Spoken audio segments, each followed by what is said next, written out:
ایاک نعبد و ایاک نستعین، اللہ تیری عبادت کرتے ہیں اور صرف تیرے سے مدد مانگتے ہیں۔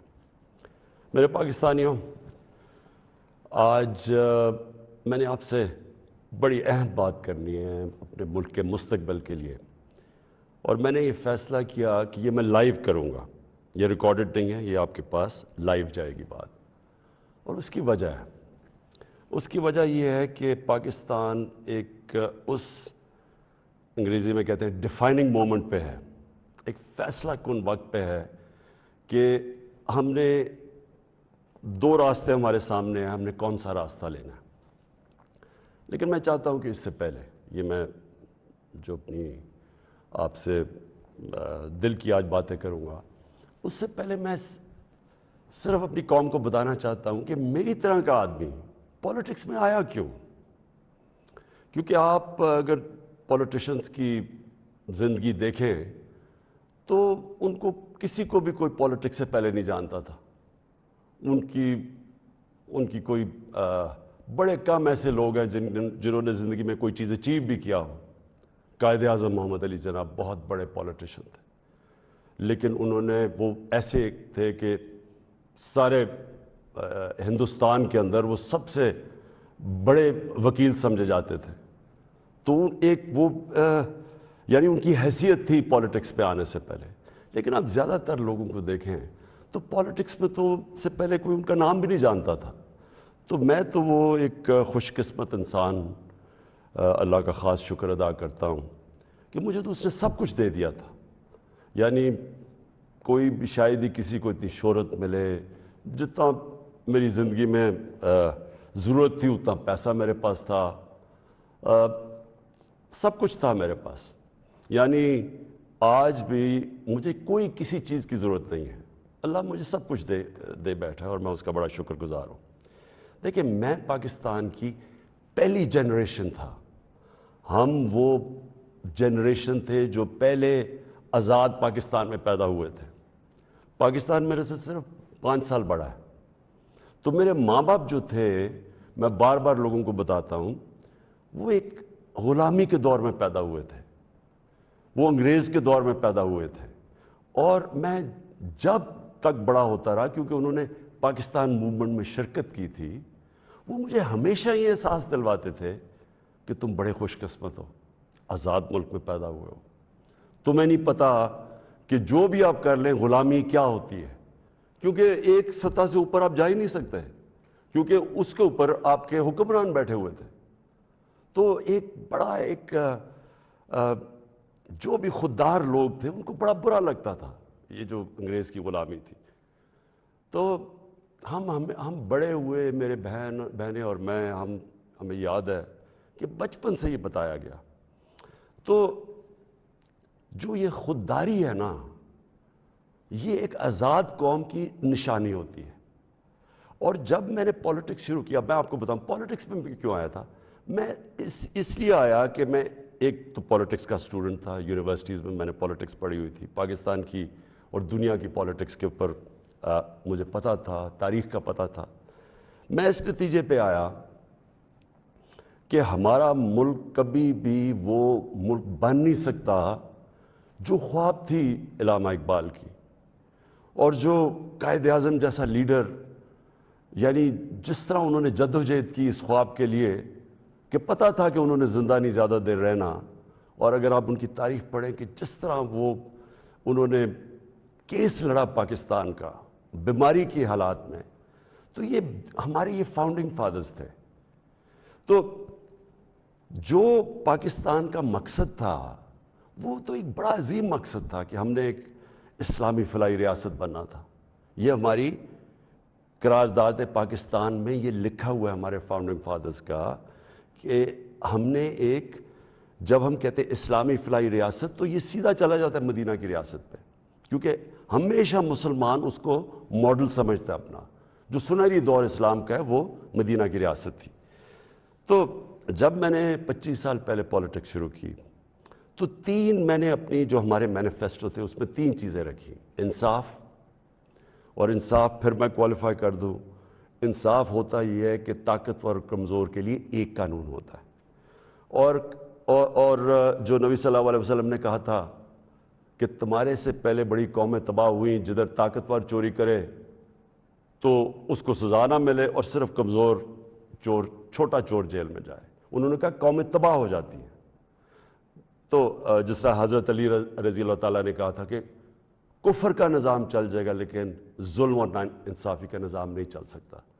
تو یہ بیسس ہے ایک انصاف، اور دوسرا انسانیت، رحم ہوتا ہے ایک اسلامی ریاست میں، جو کہ مدینہ کی ریاست میں پہلی فلاحی ریاست بنائی گئی تھی، جو میں بار بار لوگوں کو کہتا ہوں۔ تو یہ میرے دو ایمز تھے، اور تیسرا تھا خودداری۔ ایک مسلمان قوم غلام قوم نہیں بن سکتی۔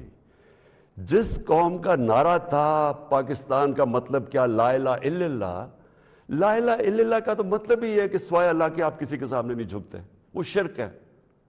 سب سے بری چیز اللہ کو لگتی ہے کہ جب آپ کسی کو بھی اللہ کی جگہ پہ رکھتے ہیں۔ تو یہ غلامی جو ہوتی ہے، یہ جب آپ کسی کی بھی پیسے کی غلامی، خوف کی غلامی، یہ سب شرک ہے، کیونکہ لا الہ الا اللہ انسان کو آزاد کرتا ہے۔ یہ تین تھے میرے، آج سے 25 سال پہلے آپ دیکھیں کہ میں مینیفیسٹو میں یہ تین چیزیں لکھی تھی۔ مجھے لوگ کہتے ہیں عمران صاحب آپ اسلام کا نام استعمال کرتے ہیں۔ میں اگر میرے میں اللہ ایمان نہ ڈالتا، میں پولیٹکس میں کیوں آتا؟ جس آدمی کے پاس سب کچھ ہے، مجھے یہ بتائے وہ اپنی زندگی کے 22 سال خرچ کرے گا ایک سٹرگل میں، اور 14 سال تو تھوڑے سے لوگوں کے ساتھ تھا، 14 سال تو مذاق اڑتا تھا میرا، تو میں کیوں پولیٹکس میں اتنی دیر کوشش کی جس کے پاس سب کچھ تھا؟ مجھے اتنے لوگوں نے کہا کہ عمران صاحب آپ کو ضرورت کیا تھی پولیٹکس کی؟ میں یہ سچ آپ کو بتا رہا ہوں، بار بار مجھے لوگ کہتے ہیں آپ کو پولیٹکس میں آنے کی کیا ضرورت تھی؟ یعنی صرف آپ کو ضرورت ہی ہو تو آپ پولیٹکس میں آئیں، آپ کوئی نظریے کے لیے نہ آئیں، کوئی آپ کی بڑی ایمبیشن نہ ہو۔ ایک میں اپنے سارے جو، اور خاص طور پہ میں چاہتا ہوں میرے جو نوجوان ہیں وہ آج میرا بڑا غور سے سنے جو میں نے آپ سے بات کرنی ہے۔ دیکھیں، ایک مولانا رومی کی ایک سینگ ہے۔ مولانا رومی کہتے ہیں کہ جب اللہ نے آپ کو پر دیے ہیں تو آپ کیوں چونٹیوں کی طرح زمین پہ رینگ رہے ہیں؟ اس کا مطلب یہ ہے کہ اللہ نے ہمیں اشرف المخلوقات بنایا ہے، سب سے بڑی مخلوق، فرشتوں سے اوپر درجہ دیا ہمیں۔ فرشتوں کو کہا انسان کے سامنے جھکو، اور شیطان کو اس لیے نکالا گیا، وہ عبادت بڑی کرتا تھا، اس نے ان کا حکم نہیں مانا، اس میں تکبر تھا، اس نے کہا میں نہیں جھکتا۔ اللہ نے ہمیں پر دیے ہیں۔ مسئلہ ہمارا یہ ہے کہ ہم، کیونکہ ہمارے میں ایمان کی کمی ہوتی ہے، کیونکہ ہم اور خداؤں کی پوجا کرتے ہیں، جو سب سے بڑا جو شرک ہے وہ پیسے کی پوجا کرتے ہیں، خوف کی پوجا کہ جو وہ بڑی سپر پاور ہے، اور اگر ہم نے یہ نہ کیا تو ہم تباہ ہو جائیں گے۔ یہ خوف کا پوت ہے۔ ہم انسان چونٹیوں کی طرح رینگتا رہتا ہے۔ تو پاکستان، میں نے اس کی اونچ نیچ دیکھی ہے۔ ہم نے شروع میں، ہم چھوٹے تھے، ہمیں یاد ہے جب پاکستان ایک تیزی سے اوپر جا رہا تھا، ہماری مثالیں دی جاتی تھیں۔ میں جب سکول میں تھا پاکستان کی مثال دی جاتی تھی، یہ ساؤتھ کوریا پاکستان آیا تھا سیکھنے کے لیے کہ کیسے آگے بڑھا ہے۔ ملیشیا کے شہزادے میرے ساتھ سکول میں پڑھتے تھے، یہاں سیکھنے آتے تھے۔ سارا مڈل ایسٹ سے لوگ یہاں پاکستان کی یونیورسٹیز میں آتے تھے۔ ہم اوپر جا رہے تھے، ہمارا ماڈل لوگ دیکھتے تھے، مثال دی جاتی تھی۔ میں نے اس کو نیچے آتے دیکھا، اور میں نے اس کو ذلیل ہوتے دیکھا اپنے ملک کو، اور میں اس کے اوپر ابھی آتا ہوں کیونکہ جو میرے والد تھے، مجھے یاد ہے اپنے آخری دنوں میں جو ہمارے پر یہ وار آن ٹیرر کے اندر جس طرح کی پاکستانیوں کو ذلت ملی، پاکستانیوں کو میں خاص طور پہ کہہ رہا ہوں، لیکن اوور آل اسلاموفوبیا بھی تھا، لیکن پاکستانیوں کو ذلت ملی۔ تو میں جو آج آپ سے بات کرنا چاہتا ہوں یہ کہ دیکھیں، اللہ نے جو ہمارے اندر اتنی صلاحیتیں دی ہیں اشرف اس کی عظیم مخلوق پہ، لیکن اسے کنڈیشن لگائی ہوئی ہے۔ اس نے کہا ہے کہ تم نے اگر اوپر اڑنا ہے نا، جو اقبال نے اپنا شاہین کا کانسیپٹ دیا ہے کہ شاہین کیسے اقبال کا، وہ تب اوپر جاتا ہے جب وہ ریزسٹنس کے سامنے کھڑا ہوتا ہے، جب وہ مقابلہ کرتا ہے، جب وہ اپنے آپ کو مشکل وقت سے گزارتا ہے.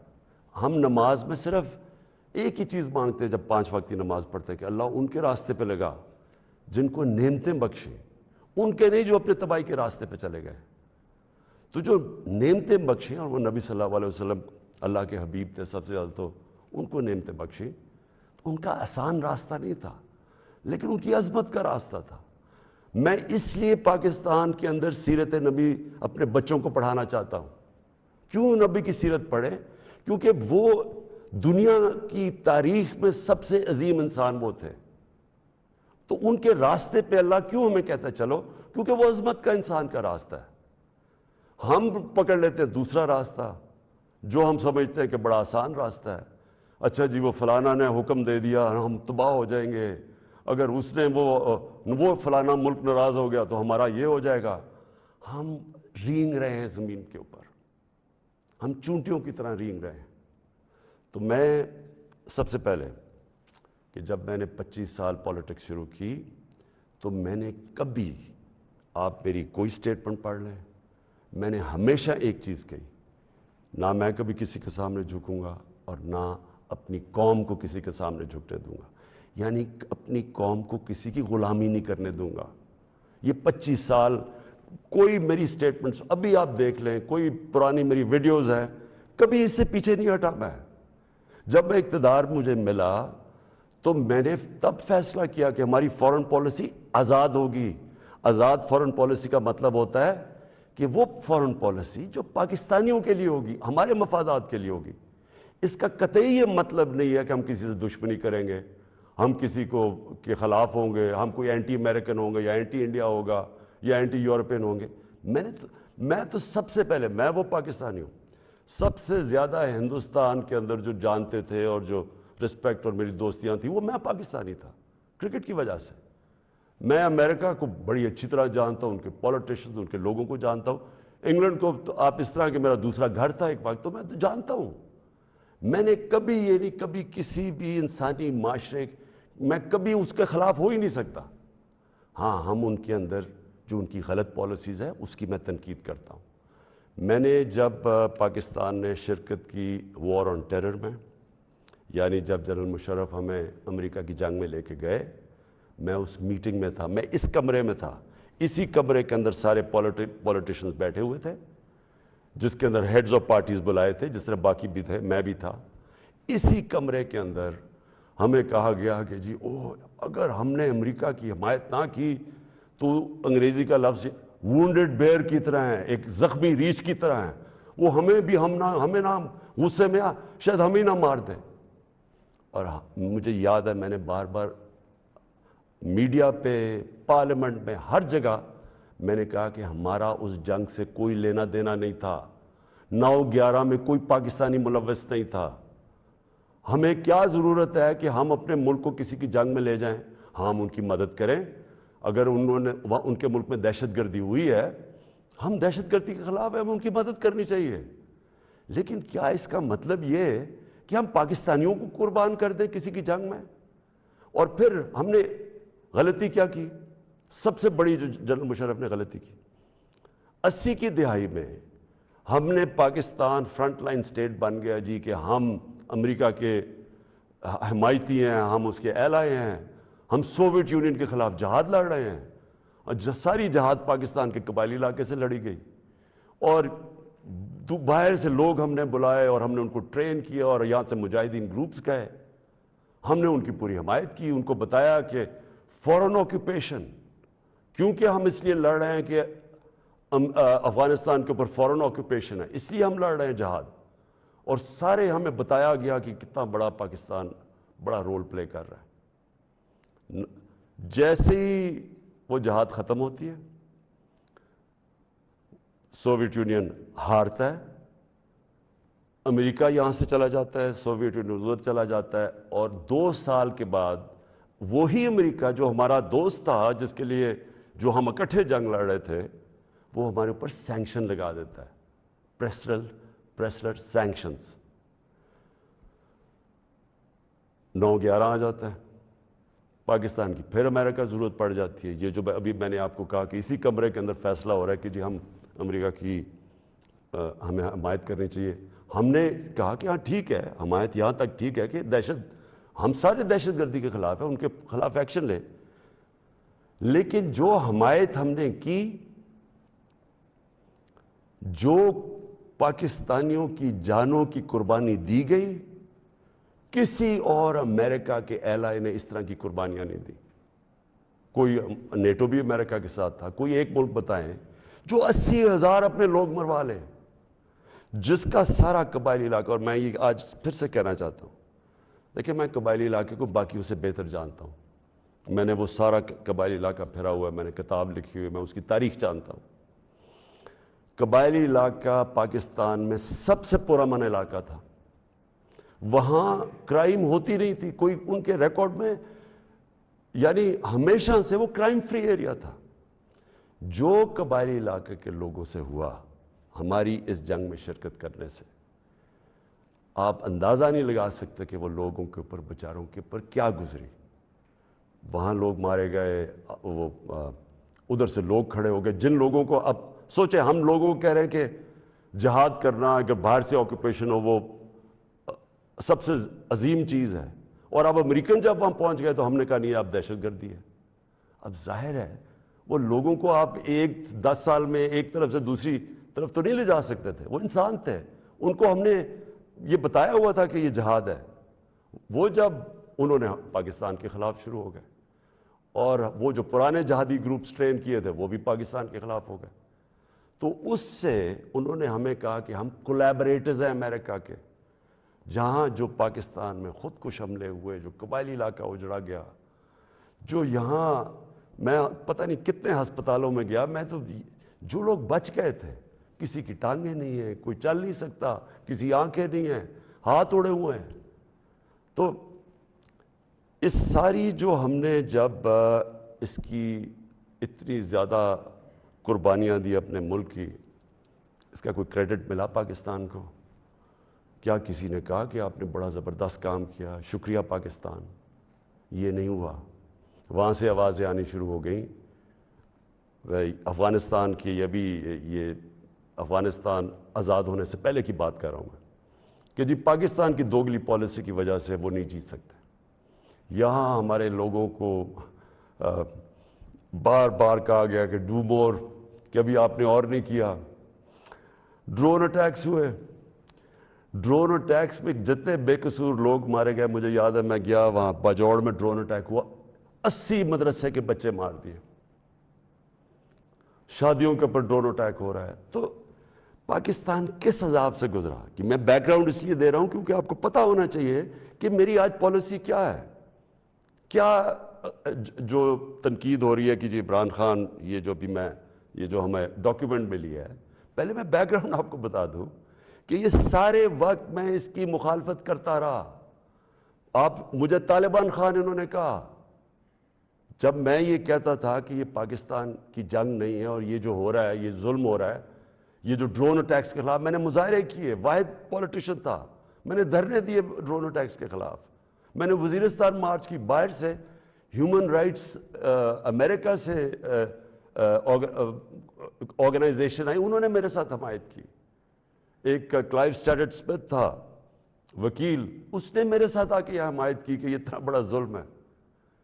کوئی ہمارے سینئر پولیٹیشین لیڈرز نے کوئی بات نہیں کی, ڈرے ہوئے ہیں, خوف زدہ, کہیں امریکہ نہ ناراض ہو جائے. کون سے قانون میں یہ لکھا ہوا ہے کہ آپ کا اپنا, جس کے لیے آپ جنگ لڑ رہے ہیں, وہی آپ کے ملک میں آئے, ڈرون اٹیک کرے, جج جوری ایکسیکیوشنر, یعنی وہی فیصلہ کرے کون دہشت گرد ہے, اس کو مار دے, کوئی پتہ نہ تحقیق ہو کہ جی کوئی بے قصور آدمی تھا یا واقعی دہشت گرد تھا. ہماری حکومتوں نے پوری طرح اس جرم میں شرکت کی, اور جو وہاں کے جن کے رشتہ دار مرتے تھے, جن کے کوئی بے قصور لوگ, عورتیں, بیوی, گھر مرتے تھے, وہ ہمارے اوپر پھر حملے کرتے تھے. وہ ہمیں سمجھتے تھے کہ ہم ان کی مدد کر رہے ہیں جو کہ ان کے اوپر ظلم کر رہے ہیں. تو لہٰذا ہر طرف پاکستانیوں نے سفر کیا. تو میں جب حکومت ملی تو میں نے پہلے دن سے یہ کہا کہ پاکستان کی فارن پالیسی پاکستان کے لوگوں کے لیے ہوگی. ہم کوئی ایسی فارن پالیسی نہیں بنائیں گے جو کہ کسی اور کی تو بہتری ہو لیکن ہمارے ملک کو نقصان پہنچے. کہ یہ کسی کے خلاف نہیں تھی, یہ اینٹی امریکن یا اینٹی یورپین, اینٹی انڈین بھی نہیں تھی. انڈیا کے خلاف صرف جب انہوں نے کشمیر کے اوپر انٹرنیشنل قانون توڑا, جب انہوں نے کشمیر کا سٹیٹس لیا 5 اگست 2019 میں, تب میں نے ان کے خلاف بات کی اور ہر فورم پہ کی. لیکن میں نے کوشش اس سے پہلے پوری کی ہندوستان سے دوستی کی. تو میں آج جو آپ کے پاس یہ ساری بات کرنے کے لیے اس لیے آیا ہوں کہ ابھی ہمیں 8 مارچ کو یا اس سے پہلے 7 مارچ کو ہمیں ایک امریکہ نے ایک باہر سے ملک نے, میں نام مطلب میرا کہ کسی اور باہر سے ملک سے ہمیں میسج آتی ہے, اور میں اس لیے آپ کے سامنے یہ میسج کی بات کرنا چاہتا ہوں اور میں اس لیے لائیو بھی کر رہا ہوں کہ یہ ایک کسی آزاد ملک کے لیے جس طرح کی ہمیں میسج آئی ہے, یہ ہے تو پرائم منسٹر کے خلاف ہی صرف, لیکن یہ ہماری قوم کے خلاف ہے. مجھے جو اس سے سب سے زیادہ تکلیف ہے وہ یہ نہیں ہے کہ یہ اس میسج میں واضح یہ لکھا ہوا ہے کہ جناب اگر یہ جو عدم اعتماد, اور ان کو پہلے سے ہی پتا تھا, ابھی اعتماد یا درج نہیں ہوئی تھی, ان کو پہلے سے ہی پتا چل گیا کہ عدم اعتماد کی آ رہی ہے پاکستان کے اندر, یہ اپوزیشن رکھنے لگے. تو اس کا مطلب کہ یہ جو ہو رہا تھا یہ پہلے سے ہی ان کے باہر کی لوگوں سے رابطے تھے. اچھا, اس میں پھر مزیدار چیز یہ ہے کہ وہ یہ پاکستان کی قیادت یا پاکستان کی گورنمنٹ کے خلاف نہیں ہے, وہ صرف عمران خان کے لیے. وہ یہ کہتے ہیں کہ ہمیں, اور ایک بہانہ مارتے ہیں کہ ہمیں کیوں غصہ پاکستان پہ, لیکن کہتے ہیں کہ وہ غصہ تب بالکل ٹھیک ہو جائے گا, ہم معاف کر دیں گے پاکستان کو اگر عمران خان یہ عدم اعتماد کی یہ ہار جاتا ہے. یعنی اگر عمران خان چلا جاتا ہے تو پاکستان کو معاف کر دیتے ہیں, لیکن اگر یہ عمران خان کے خلاف فیل ہو جاتی ہے تو پھر پاکستان کو ایک مشکل وقت کا سامنا کرنا پڑے گا. دیکھیں, جو پھر سے میں یہ کہتا ہوں کہ ایک الیکٹڈ پرائم منسٹر کے خلاف کوئی بھی دوسرا ملک یہ اس طرح, اور یہ ریکارڈڈ ہے, یہ میں آپ کو یہ بتا دوں کہ یہ نہیں کہ یہ میں دیکھ رہا ہوں کئی میڈیا کے لوگ اس کو کور کرنے کی کوشش کر رہے ہیں کہ جی نہیں وہ ایسا نہیں تو فلانا نہیں تو وہ پتہ نہیں, یہ نہیں. یہ آفیشیل ڈاکیومنٹ ہے جو گورنمنٹ آف پاکستان کو, ہمارے ریپرزینٹیٹیو امبیسڈر کو نوٹس لے رہے تھے لوگ, جس میں یہ کہا گیا, اور یہ کہا بیسکلی یہ کہا گیا کہ اگر عمران خان رہتا ہے وزیر اعظم تو ہم آپ کے ساتھ ہمارے آپ تعلقات بھی خراب ہو جائیں گے اور آپ کو مشکلوں کا سامنا کرنا پڑے گا. تو میرا سب سے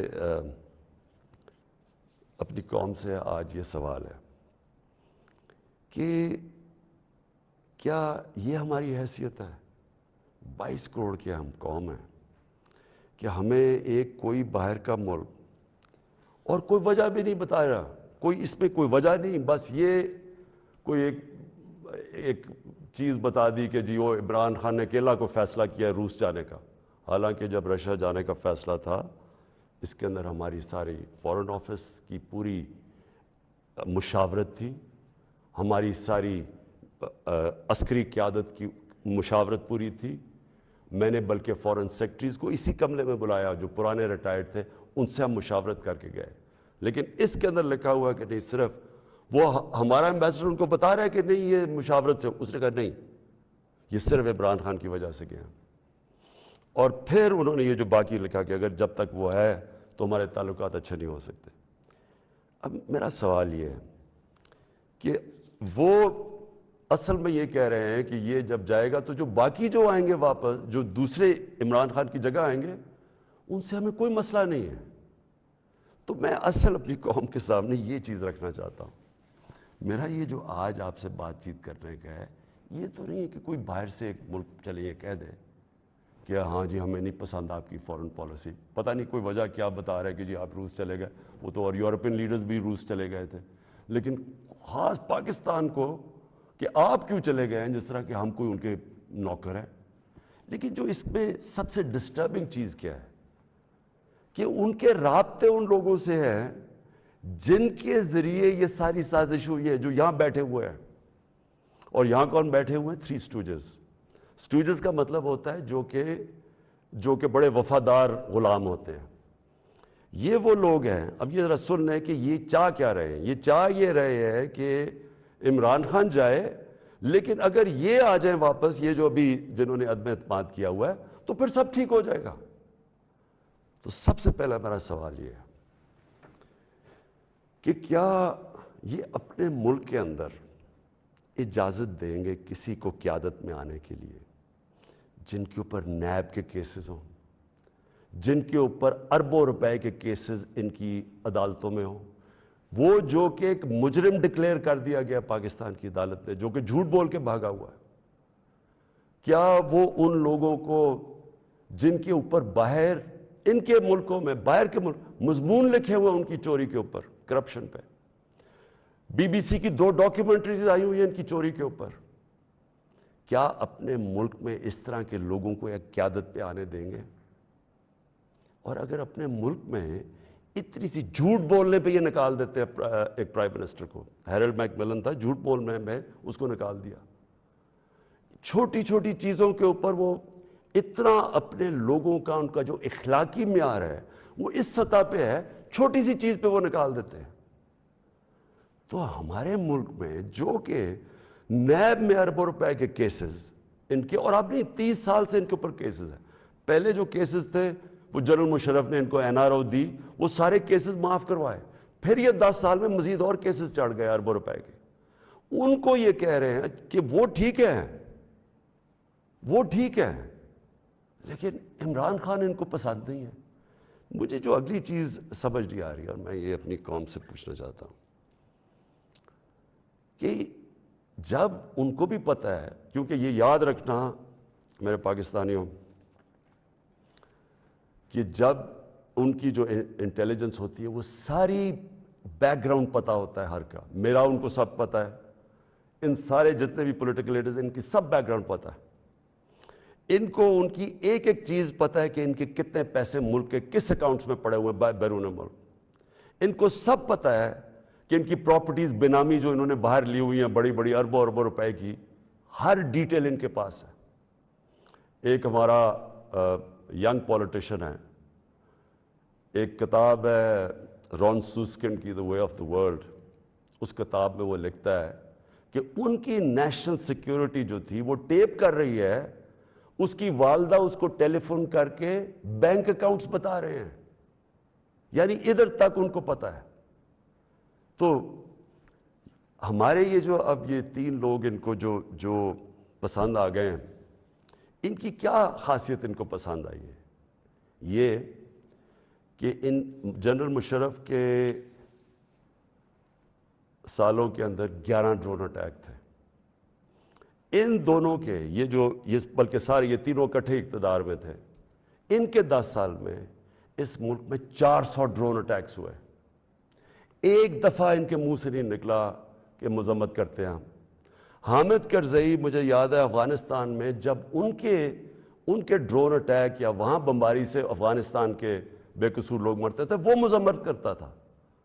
جدھر افغانستان میں فورن فوجیں تھیں، یہاں ہم بیٹھے ہوئے ہیں 400 ڈرون اٹیکس میں ایک دفعہ کسی نے مذمت نہیں کی. اس لیے ان کو یہ سوٹ کرتے ہیں. مولانا فضل الرحمان کی ایک وکی لیکس کیا تھی کہ ایک جس طرح پینما پیپرز کا انکشاف ہوا تھا، یہ ایک انٹرنیشنل انکشاف ہوا تھا، لیک ہو گئے تھے سیکرٹ پیپرز یا ڈاکیومنٹس. تو پینما جو وکی لیکس میں وہ انکشاف ہوتا ہے کہ جو پاکستان کے اندر امریکی ایمبیسڈر تھی این پیٹرسن، اس کو مولانا فضل الرحمان، مولانا نہیں، فضل الرحمان، اس کو فضل الرحمان کہتا ہے کہ مجھے موقع دے دے، میں بھی وہی خدمت کروں گا جو باقی آپ کی خدمت کرتے ہیں. یہ وکی لیکس میں تھا. نواز شریف کا برکا دت کی کتاب میں ہے کہ وہ نیپال کے اندر نریندر مودی سے چھپ چھپ کے مل رہا تھا اپنی فوج سے بچنے کے لیے. ڈان لیکس میں کیا تھا؟ ہندوستان کو میسیجنگ ہو رہی تھی کہ جناب میں فوج کے ساتھ، اگر فوج یہ کریے تو فوج کریے، میں نہیں کر رہا. یہ سوچیں، کبھی آپ سوچ سکتے ہیں کہ میرے آرمی چیف کو، جنرل باجوہ کو کوئی باہر کی قوت کہے کہ جی یہ دہشت گرد ہے، اور میں چپ کر کے بیٹھا رہا اور وہ میری تعریف کرے اور اس کو برا بھلا کہے. جنرل راحیل شریف کو نریندر مودی دہشت گرد کہہ رہا تھا، دہشت گرد کا چیف، اور نواز شریف سے دوستی تھی اور شادیوں پہ انویٹیشن تھی. یہ ان لوگوں کو یہ چاہتے ہیں. آصف زرداری کا باب وڈورڈ کی کتاب کے اندر ہے کہ ان کے سی آئی اے چیف جب ان سے کہتا ہے، وہ کولیٹرل ڈیمیج کی بات کی، کولیٹرل ڈیمیج کا مطلب کہ جب بم گرتا ہے تو بے قصور لوگ مارے جاتے ہیں، تو اس کو کہتا ہے کہ فکر نہ کریں اگر ڈرون اٹیک میں بے قصور لوگ مارے جاتے ہیں مجھے نہیں فرق پڑتا. یہ پاکستان کا پریزیڈنٹ کہہ رہا ہے دوسروں کو، جس کو تھوڑا سا، اور کتاب میں وہ لکھتا ہے کہ وہ حیرت انگیز حیرت آتی ہے کہ یہ کیسے ملک کا صدر بات کر رہا ہے. اس طرح کے لوگ ان کو پسند ہے. اور شہباز شریف، اس کی سٹیٹمنٹ کہ جی عمران خان نے بڑی غلطی کی ایبسلوٹلی ناٹ کہہ کے، یعنی یہ جو ان کے دور میں ایبسلوٹلی ناٹ کیا تھا، میں نے صرف یہ بات کہی کہ ہم امن میں آپ کے ساتھ ہیں، ہم جنگ میں آپ کے ساتھ نہیں ہیں، ہم کسی کانفلکٹ میں آپ کے ساتھ، لیکن جو بھی آپ امن افغانستان میں کہیں چاہتے ہیں ہم ساتھ ہیں آپ کے. میری پالیسی آپ میں بتاؤں کہ کیونکہ ہم انڈیپینڈنٹ ہیں، یعنی ہم ایک انڈیپینڈنٹ فارن پالیسی چاہتے ہیں، ہماری کریڈیبلٹی ہوتی ہے کہ ہم ثالث کا کردار پلے کر سکتے ہیں. وہ صرف تب ہوتی ہے جب آپ لوگ سمجھیں کہ آزاد ہے آپ کی فارن پالیسی. جب لوگ پہلے سے سمجھتے ہیں کہ جی جدھر سے حکم آئے گا آپ نے وہی کرنا ہے، آپ کو اتنی بھی شرم نہیں ہے کہ آپ کے ملک میں بمباری کر رہا ہے آپ کا دوست اور آپ کے لوگ مرے اور آپ اس کو نہیں کچھ کہہ سکتے، کس نے آپ کی کیا کریڈیبلٹی ہو رہی ہے اور دنیا نے کیا عزت کرنی ہے آپ نے. جب ہم یہ وار آن ٹیرر میں حصہ لے رہے تھے، بیرون ملک پاکستانیوں سے میرا تعلق بہت ہے. کبھی ان سے پوچھے کہ ان کو کس ذلت کا سامنا کرنا پڑا. ایئرپورٹس کے اوپر ان سے کیا ہوتا تھا، پکڑ پکڑ کے ان کو ڈیٹین کر دیتے تھے، عام بے قصور لوگوں کو پکڑ کے پاکستانی کو جیل میں ڈال دیتے تھے باہر کی ملکوں، جبکہ یہاں ہم ان کے لیے جنگ لڑ رہے ہیں، باہر پاکستانی دشمن بنے ہوئے ہیں. کبھی کسی سے پوچھے کہ ان بیچاروں سے کیا، کتنے پاکستانیوں کو جیلوں میں ڈالا گیا، کسی نے کوئی بات کی، کسی نے ان کے لیے سٹینڈ لیا.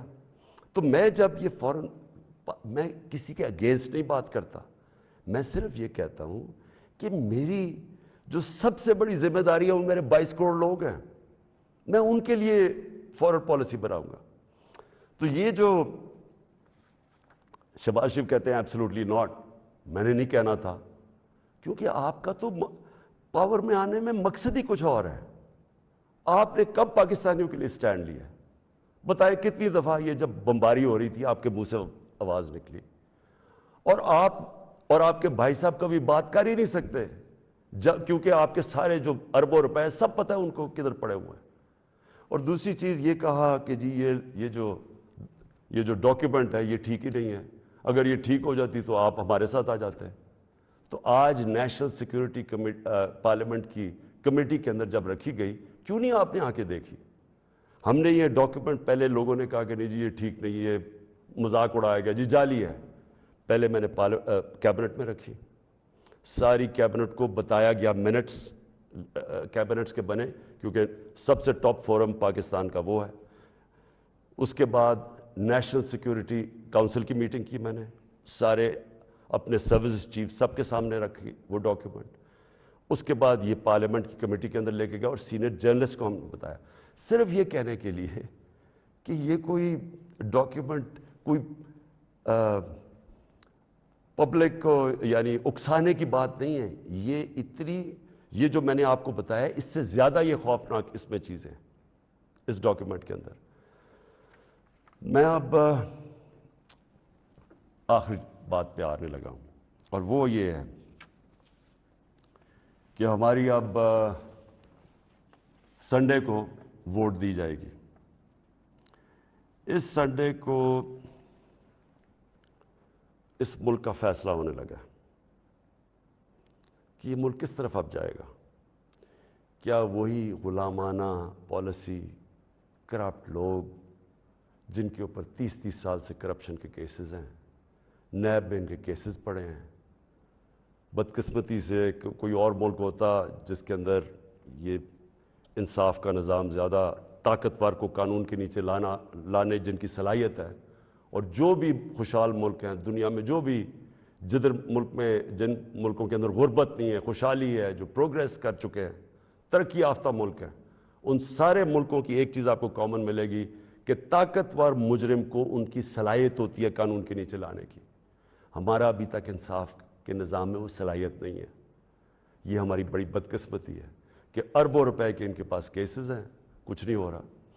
تو کیا قوم ان کو پھر جو 30 سال سے کہہ رہے ہیں، اچھا کہہ رہے جی عمران خان نے ملک بڑا خراب، آج کیوں یہ سارا کر رہے ڈرامہ عمران خان نے ملک خراب کر دیا؟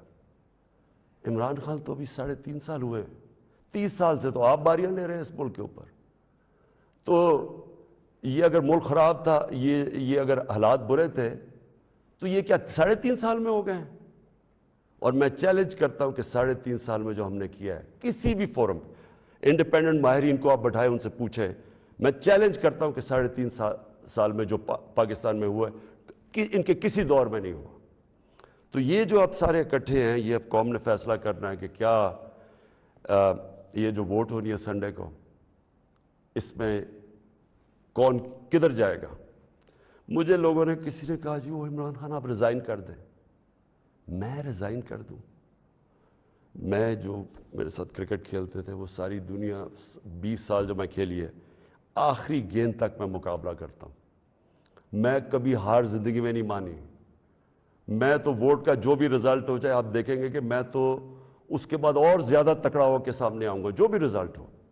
لیکن میں یہ دیکھنا چاہتا ہوں، اس دن یہ میں چاہتا ہوں میری ساری قوم دیکھے کہ کون جا کے اپنے ضمیر کا سودا کرے گا وہاں. اگر کوئی یہ کسی کو کہنے کی کوشش کر رہا ہے نا کہ جی ہمیں ایک دم پتہ چلا کہ عمران خان تو یہ تو بہت ہی نااہل یا برا تھا، آپ کو ریزائن کرنا چاہیے تھا. ہم جمہوریت کے اندر لوگ ریزائن کرتے ہیں. لوگ تب نہیں کرتے کہ جب آپ دیکھیں کہ 20-25 کروڑ روپے آپ کو آفر ہو رہا ہے اور آپ چلے جائیں، اور وہ پیسہ جو پہلی چوری کا پیسہ جس سے خریدا جا رہا ہے لوگوں کو، ساری قوم کے سامنے یہ ہو رہا ہے. وہ جگہ بنی ہوئی ہیں جدھر میریٹ کے اندر یا سندھ ہاؤس کے اندر یہ تماشا چل رہا ہے ساری قوم کے سامنے. میں تو یہ پوچھنا چاہتا ہوں کہ ہمارے نوجوانوں کو ہم آج کیا سبق دے رہے ہیں؟ ہم کیا ان کو بتا رہے ہیں کہ یہ ہمارے جو پبلک ریپرزینٹیٹیو ہیں ان کی قیمتیں لگی ہوئی ہیں؟ یہ ساری قوم کے سامنے ہو رہا ہے، یہ کوئی چھپی بات نہیں ہے. آپ الٹا بھی لٹک جائیں، کوئی یہ نہیں مانے گا کہ ان 3 لوگوں کے پاس کوئی اس لیے جا رہا ہے کہ یہ تو بڑے کوئی نظریاتی لوگ ہیں. تو کوئی نہیں ماننے لگا کہ یا آصف زرداری یا شہباز شریف، نواز شریف یا فضل الرحمانی کوئی نظریاتی لوگ ہیں. سب ان کو جانتے ہیں. صرف انہوں نے جو اپنے خلاف سٹیٹمنٹس دی ہوئی ہیں وہ 20 سال ذرا دیکھ لیں تو آپ سمجھ جائیں گے کہ یہ کوئی نظریاتی نہیں ہو رہا، یہ صرف اور صرف ضمیروں کا سودا ہو رہا ہے. یہ اپنے ملک کا سودا ہو رہا ہے، یہ اپنے ملک کی ساورنٹی کا سودا ہو رہا ہے. اور یہ جو ہوگا، میں ابھی بھی لوگوں کو یہ، کیونکہ مجھے ابھی بھی امید ہے کہ جو ہمارے لوگ اپنا سودا کر کے وہاں بیٹھے ہوئے ہیں، میں ابھی بھی آپ سے یہ کہتا ہوں کہ ہمیشہ کے لیے یہ آپ کے اوپر ایک مور لگنے لگی ہے. یہ نہ لوگوں نے آپ کو معاف کرنا ہے، نہ لوگوں نے آپ کو بھولنا ہے. نہ آپ کی اس بات کو معاف کرنا ہے، بھولنا ہے، نہ جو لوگ آپ کو ہینڈل کر رہے ہیں نہ ان کو معاف کرنا ہے اور بھولنا ہے لوگوں نے. یہ ہمیشہ کے لیے لوگ یاد رکھیں گے کہ آپ نے اپنے ملک کا سودا کیا، ایک بیرون ملک سازش جو یہاں لوگوں کے ساتھ مل کے ایک وہ گورنمنٹ جس کی آزاد فورن پالیسی تھی اس کو گرانے کی کوشش کی گئی. یہ کوئی آپ کو معاف نہیں کرے گا. ہمارے بر صغیر کی تاریخ کیا ہے؟ میر جعفر اور میر صادق کون تھے؟ یہ وہ لوگ تھے جنہوں نے انگریزوں کے ساتھ مل کے بنگال کو غلام بنایا، انگریزوں کے ساتھ مل کے سراج الدولہ کو مروایا، اور اپنی ذاتی مفادات کے لیے اپنے قوم کو غلام بنایا، اور دوسرے نے ٹیپو سلطان کو اس سے غداری کی، انگریزوں کے ساتھ مل کے اپنی قوم کو غلام بنایا۔ یہ موجودہ آپ کے میر جعفر اور میر صادق ہیں، باہر کی قوتوں کے ساتھ مل کے ایک ملک کے اندر یہ وہ چینج لے کے آ رہے ہیں جو کہ یاد رکھیں، میں پھر ریپیٹ کرتا ہوں، ساری زندگی یہ قوم آپ کو بھولنے نہیں دے گی۔ یہ وہ آپ کرنے جا رہے ہیں جو آنے والی ہماری نسلیں آپ کو معاف نہیں کریں گی۔ اور میں آپ کو یہ بھی بتا دوں آج کہ اگر آپ کا یہ خیال ہے کہ یہ سازش کو کامیاب ہونے دیں گے، میں اس کے سامنے کھڑا ہوں گا۔ میری یہ اپنی قوم سے کمٹمنٹ ہے کہ ہمیشہ جب تک میرے میں خون ہے میں اس کا مقابلہ کروں گا۔ میری زندگی کو تو کوئی فرق نہیں پڑنے لگا، میں اپنے گھر میں رہتا ہوں، میں اپنے خرچے برداشت کرتا ہوں، میرا تو کوئی کیمپ آفس نہیں ہے، میرے تو آگے کوئی فیکٹریاں نہیں بنائیں۔ نواز شریف نے اتنے دور میں 18 فیکٹریاں بنا لی تھی سرکاری بینکوں سے پیسے لے کے، اور پھر بعد میں وہ قرضے معاف کروا لیے۔ نہ میرے کوئی رشتہ دار پالیٹکس میں ہے، میں اپنے گھر میں رہوں گا، اپنے گھر میں رہتا ہوں۔ لیکن اس قوم سے یہ جو غداری ہو رہی ہے اور یہ جو ہونے جا رہی ہے سنڈے کو، میں یہ چاہتا ہوں کہ ایک ایک لوگوں کا، ایک ایک غدار کی آپ شکل یاد رکھنا۔ یہ جتنا بھی ہے کہ اپنے لوگوں کو بتانے کی کوشش کریں کہ جی وہ ہو ایک دم ہمیں پتہ چلا ہے کہ یہ کیا ہوا ہے، یہ کتنا برا وقت گزرا تھا، لوگ آپ کی کوئی بات ماننے نہیں لگے۔ یہ قوم جو ہے، میں پھر سے ریپیٹ کرتا ہوں آپ کو، میں آخری بات کہنے لگا ہوں، یہ قوم نہ یہ بھولے گی، نہ آپ کو معاف کرے گی، نہ جو لوگ آپ کے پیچھے ان کو معاف کرے گی۔ اور یہ اگر آپ کا کسی کا خیال ہے کہ عمران خان چپ کر کے بیٹھ جائے گا، کسی خوش فہمی میں نہ رہے۔ میرے میں اللہ نے مقابلہ کرنے کی صلاحیت دی ہے، ساری زندگی میں نے مقابلہ کیا ہے۔